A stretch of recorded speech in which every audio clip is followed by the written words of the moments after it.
To preserve the African image, many African literary writers have come up with works in the form of short stories, novels, plays, and poems in varied themes and topics. Through writing of African literature, the writers try to create a new image for Africa and to retrieve from under the ashes of colonization the rich literature that has been ignored by Western writers. I am Nene Basi, and you're on to African literature on the largest television network in Africa, the NTA. Stay with us.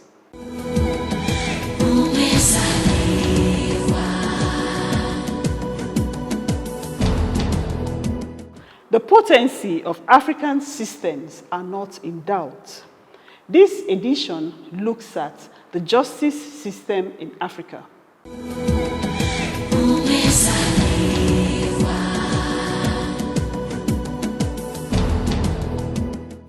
With African subjugation and domination, the Western culture and European mode of civilization began to thrive and outgrow African cultural heritage. Traditional African cultural practices paved the way for foreign way of doing things, as Africans became almost fully westernized. Western culture now is regarded as frontline civilization. African ways of doing things became primitive, archaic, and regrettably unacceptable in public domain. Aminu Kayode Alilu, in his play The Tongue of Silence, juxtaposes Western culture and traditional African culture in different areas to prove the potency of African legal and spiritual beliefs. So we, through our system, we have a way of addressing all our issues, economic, political, and legal, religious, and all that. So now you look at it that I grew up in a traditional environment, in a rural community where the traditional system was practiced. We have the traditional police, we have the traditional concession in the palace of the king, and so we have the chief justice of the land as the chief priest, the mouthpiece of the gods. And so colonial masters came and tried to kill our culture, but it is impossible to erase the history of a people. It has been part and parcel of us. It's going to take several generations to wipe off our culture from us. So it's still imbued, it's in us. And so, in the society that evolved shortly after colonial invasion, we had the merger of the traditional system with the European system. You see, my experience going from the rural community and seeing what was happening there made me to understand and to know how we address legal issues in the communities. And I grew up to study law. I became a lawyer, a practicing one, at least to have risen to the rank of assistant director in public prosecutions means I must have been involved in a lot of litigations and court sessions and all that. So that had given me a lot of experiences as well to also understand how justice is being dispensed in the modern system. So that's the legacy of our colonial masters, what they left behind. So we still have the two going hand in hand till today in Nigeria. There's hardly any community you go to in Nigeria today that the traditional legal system is not in operation. And then the common law on which we inherited from our colonial masters, which is the modern legal system we have, they operate mostly in the cities.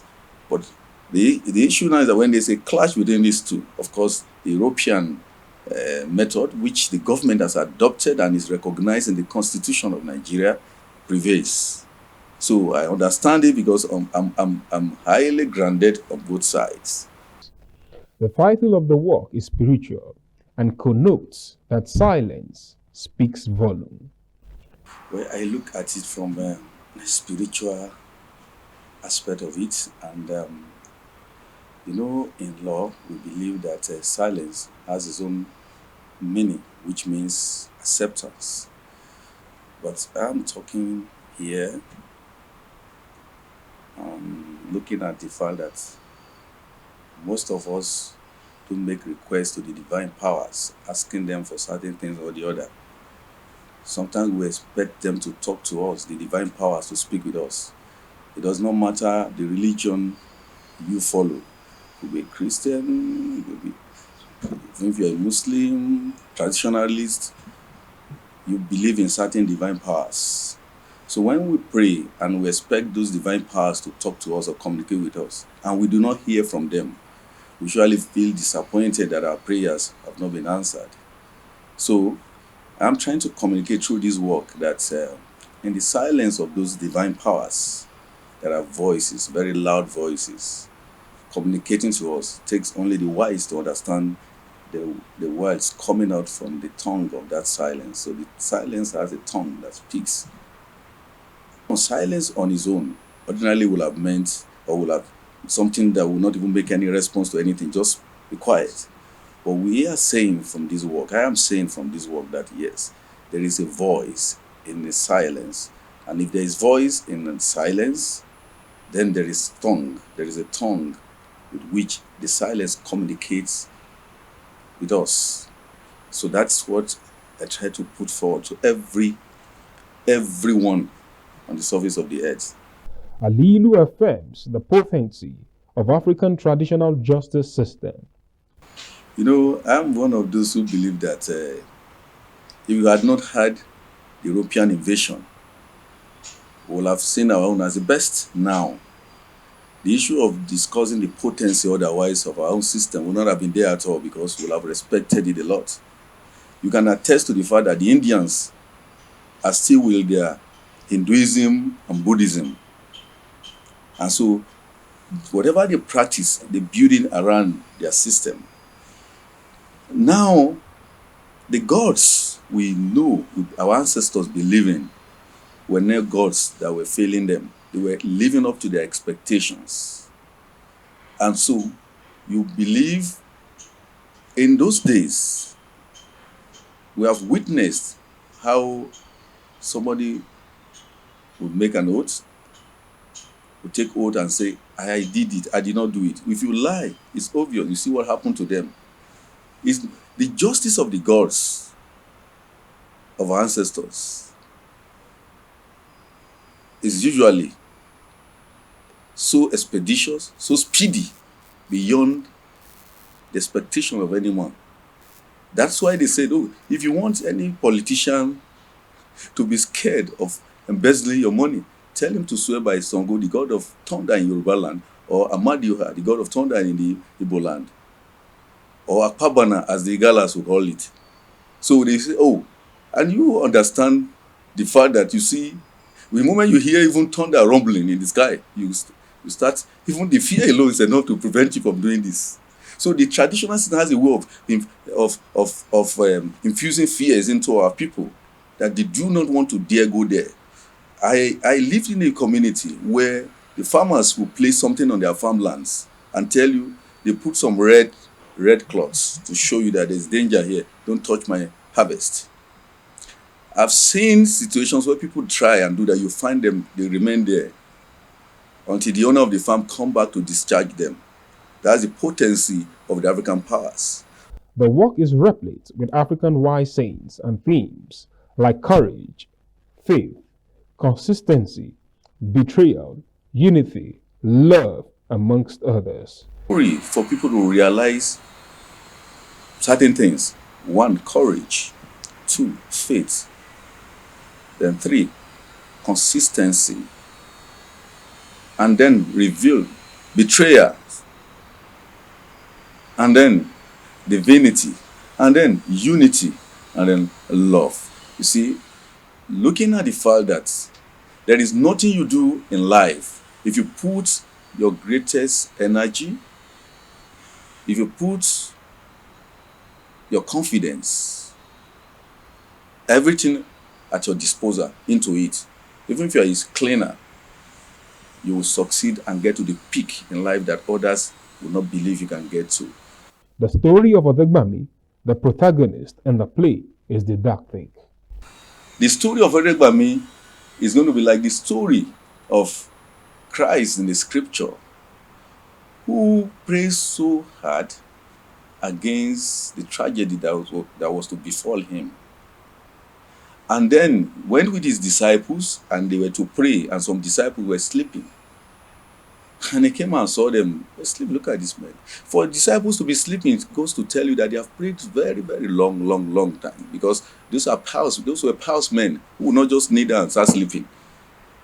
So, what was the summary of Jesus Christ's prayer? Father, if it is thy will, let this cup pass over me. So, you and I know that Jesus hardly asked before Father granted his request, because he owns him. The Father owns him. And so, what happened eventually? The death took place. And on the cross, he said, Father, why hast thou forsaken me? Christ himself, I will look at it that Odegbami's situation and the situation of Christ is similar in the sense that at that point in time, Christ made that alteration. He did not know that there was voice in the silence of the Almighty Father. The play is written in simple, uncomplicated language. It's not complicated at all. It's the language, very simple. Because I do not believe, what is the essence of communication? Is for me to talk to you and you understand me. If I'm making my language complicated, that means I am not communicating with you. If there's any communication that is shrouded in ambiguity, then it is no communication at all. So the language is very simple. The proverbs are simple and direct. Anybody can understand it. The setting of the work is influenced by the Yoruba-speaking part of Kogi State, where the author had his early childhood. Thank you. The setting, I actually use the setting of the environment where I grew up as a child, as a little boy, from my maternal home. There's the Yoruba-speaking part of Kogi State. They call them the Okun people. Alilu sees his writing prowess as an endowment from God. Therefore, he holds it there. Writing this thing, then I saw myself having a future in writing. And when I was in school, I was always being punished in primary school. When you give me a 20-leaf notebook, come back the third day, maybe what you find is you just find 2 leaves, because I will have succeeded in tearing them out and writing and putting them in my pocket. I would write something, put it in my pocket. And so then I realized as I was growing as well, I felt I had other passions. I felt, okay, God has given me this gift of writing. I shouldn't bother to say I want to go and study it. I should develop it on my own. So I was always writing. Then I had little younger sister who would always pick up and read. And they would, please, what's the next? So they were, in fact, sometimes you see them weeping out of the content of the work they were reading. So I felt my work was making sense to them. So that encouraged me to go further. And I kept writing. And I see that I've gotten a natural job given to me by God. That's an endowment.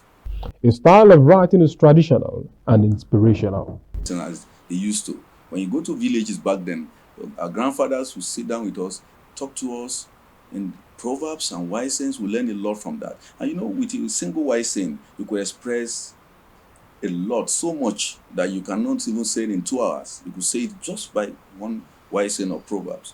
So I am trying to come back, develop, and bring back the interest of Africans into our culture. That's what is unique with us. You can see that the white people, what they did was when they were building the Oxford Advanced Dictionary, you could see they put their own idioms and proverbs inside. So we are now forced to be learning their own in our schools as part of they call them idioms, and they are wise and they put them there. It's in the dictionary. But Africans just left everything belonging to them. And our generation, our children now coming up now have no idea that Africa is gifted with wise men. There are people who are so wise that they make wise expressions. And having grown up from that traditional setting with such gifts, and developed myself in that area, I have been writing along that line, and I believe, so far so good. I can tell you that some professors that have looked at my work were amazed and said, how did you come up with this? There's something you will always look at and say, no, there's a uniqueness when it comes to African style of writing. I don't try to be European, like one Mr. Paul with Mr. Smith, Mr. Cook. No. This is Mr. Africa. Let the white pick it up and see, this is how Africa is. I don't have to talk about castle. I don't have to talk about one gadget anywhere. Let them see what Africa has. Our heritage must not die now.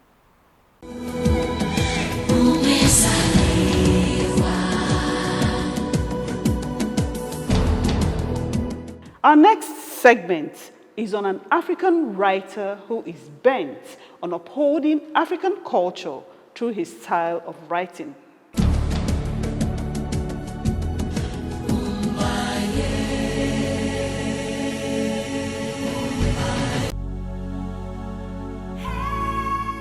The Tongue of Silence, a play by Aminu Kayode, displays a deep knowledge of traditional and modern legal systems, couched in metaphors and touches of African proverbs. The playwright Alilu, born 19th July 1978 in Ayangba, Jekina local government area of Kogi State, to late Alhaji Alilu and Mrs. Malomo Abu. He attended Roman Catholic Mission Primary School in Ayedayo in Mopamuro local government area of Kogi State, where he lived with his maternal grandfather. In 1995, he emerged the overall best student in Government Day Secondary School at Dankolo, Lokoja, and this led him to being invited to the government house by the then First Lady, Mrs. Nana Omerua, the wife of the then military governor of Kogi State. His performance also afforded him a one-year scholarship by the school management. He had his tertiary education at Kogi State University, where he excelled and emerged as one of the best law students across the 5 levels in the Faculty of Law, and consequently, he was rewarded with an automatic appointment as a lawyer in the Faculty of Law in the university. During his youth service also, he demonstrated his talents in playwriting when he wrote and directed 2 award-winning plays at the NYSC Orientation Camp, Iyanekbaja, Lagos. The reward for this was his emergence as the President's Lagos State NYSC Anti-HIV/AIDS Club. He emerged the best corps member in Lagos with automatic employment from Lagos State Government. Alilu was further recommended for the National Honors Award, and after his call to bar, he was invited to the villa and given the Presidential Honors Award by the then President of the Federal Republic of Nigeria, His Excellency President Olusegun Aremu Obasanjo. The President accompanied the award with an automatic appointment into the Federal Ministry of Justice, where he has since distinguished himself with unrivaled dedication and commitment. He is currently an Assistant Director, Public Prosecutions of the Federation and Head of Complex Casework Group, Federal Ministry of Justice, Abuja. Alilu is a prolific writer, playwright, poet, and aphorist. He has authored several published and unpublished works, which include The Tongue of Silence, Arrows in the Shadows, The Wise Man's Scripture, The Global Bugaboo, and many more.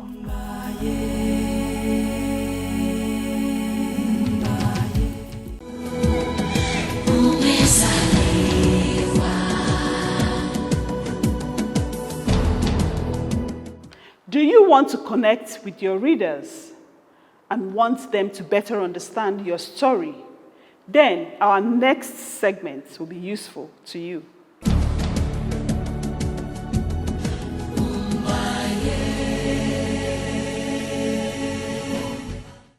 Pathetic fallacy is a literary device or a poetic practice which attributes human emotions or responses to nature, inanimate objects or animals with the aim of describing the mood of a story. The writer uses this tool to attribute to weather, nature, and setting to send signals to the reader. Pathetic fallacy is sometimes confused with the figure of speech that is used for a similar reason. personification. Personification gives human attributes to objects, while pathetic fallacy is about giving human emotions to something non-human. Pathetic fallacy, therefore, is a more specific type of personification. The British cultural critic John Ruskin coined the term in Volume 3 of his work, Modern Painters, in 1856. In some classical poetic forms, such as the pastoral elegy, the pathetic fallacy is actually a required convention. The word pathetic, in this context, doesn't mean bad or lame. It comes from the Latin pathos, meaning feeling. The word fallacy comes from the Latin word fallacia, meaning deceitful or false. When they are put together, these words suggest that assigning human feelings to non-human things is falsehood. Examples of pathetic fallacy: Romeo and Juliet, William Shakespeare. Act 3, Scene 1. Benevolio to Mercutio. I pray thee, good Mercutio, let's retire, the day is hot. The Great Gatsby, F. Scott Fitzgerald. Chapter 5. The rain cooled about 3:30 to a damp mist, through which occasional thin drops swam like dew. Frankenstein, Mary Shelley. Chapter 5. It was on a daring night of November that I beheld the accomplishment of my toys. I wandered lonely as a cloud. William Wordsworth. I wandered lonely as a cloud. Type of fallacy. Fallacy of mistake occurs when the same expression is used with two or more meanings. Example: logic is better than nothing. Nothing is better than health. Fallacy of vagueness. We refer to that form of indeterminacy that does not manifest itself in the presence of multiple meanings, but in the absence of rigorous criteria for the correct use of a word. Double thinking fallacy. When each statement cancels the other, everything and nothing is said. We will better understand this type of fallacy with an example. Individuals are good and bad. Accent fallacy. This type of fallacy tries to draw conclusions that are not due by the change of accent from one word to another. The poem can only be praised, and there may be two different readings. We are not free to criticize the poem when the accent is placed on the word poem. We are really praising the poem if the accent is put on the word praised. Fallacy of division. Example: Paul knows everything because he works at the university. Other types of fallacy are gamblers or gambler's fallacy, multiple or complex question fallacy, fairness fallacy. Importance of pathetic fallacy. Pathetic fallacy is a tool in literature that is important for setting the tone of a scene, suggesting the emotional state of a character, creating a vivid image of an environment, and add that to characterization. It gives the reader clues to what is coming up next, acting as a kind of foreshadowing. It gives a vivid sense of the effect being described. However, it should be used sparingly, as overuse of this tool can make the writing lose its charm.